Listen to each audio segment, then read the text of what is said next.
2025 शारदीय नवरात्रिर आरंभ केबे जानतु पूजा आरंभर शुभ मुहूर्त। शारदीय नवरात्रि 2025 शुभारंभ सोमवार 22 सेप्टेम्बर को हेबो। यह 1 अक्टोबर 2025 नवमी दिन समाप्त हेबो। यह परे 2 अक्टोबर 2025 को दशहरा बा विजया दशमी पालित हेबो। मुख्य तिथि शारदीय नवरात्रिर आरंभ 22 सेप्टेम्बर 2025 सोमवार। शारदीय नवरात्रिर समापन 1 अक्टोबर नवमी दिन हेबो। दशहरा विजया दशमी 2 अक्टोबर 2025 को पालित हेबो। शारदीय नवरात्रिर तिथि पांजी अनुसार 22 सेप्टेम्बर दिन विलंबित रात्रि 1:23 आश्विन मासर शुक्ल पक्षर प्रतिपदा तिथिर आरंभ हेबो। 23 सेप्टेम्बर को रात्रि 2:55 समाप्त हेबो।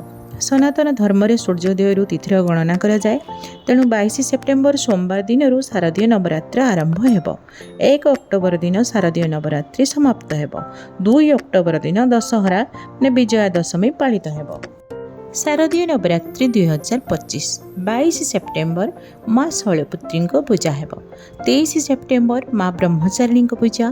24 सेप्टेम्बर माँ चंद्रघटा पूजा हेबो। 26 सेप्टेम्बर माँ कुष्मंडा पूजा। 27 सेप्टेम्बर माँ स्कंदमाता पूजा। 28 सेप्टेम्बर माँ कात्यायनी पूजा। 29 सेप्टेम्बर माँ कालरात्रि पूजा। 30 सेप्टेम्बर माँ महागौरी पूजा। 1 अक्टोबर माँ सिद्धिदात्री पूजा। 2 अक्टोबर दशहरा विजया दशमी। शारदीय नवरात्रि 2025 घट स्थापना समय शारदीय नवरात्रिर आरंभ 22 सेप्टेम्बर हेबो। एही दिन घट स्थापनार मुहूर्त सकाळ 6:09 रु सकाळ 8:06 मध्य हेबो। यहाँ पर अभिजित मुहूर्त रे घट स्थापना करि पारंती। अभिजित मुहूर्त सकाळ 11:49 टू द्विप्रहर 12:38 पर्यंत रहिबो। उक्त भक्त निजर सुविधा अनुसार निर्दिष्ट समय घट स्थापना करी माँ दुर्गा को आवाहन करि पारंती। जय माँ दुर्गा।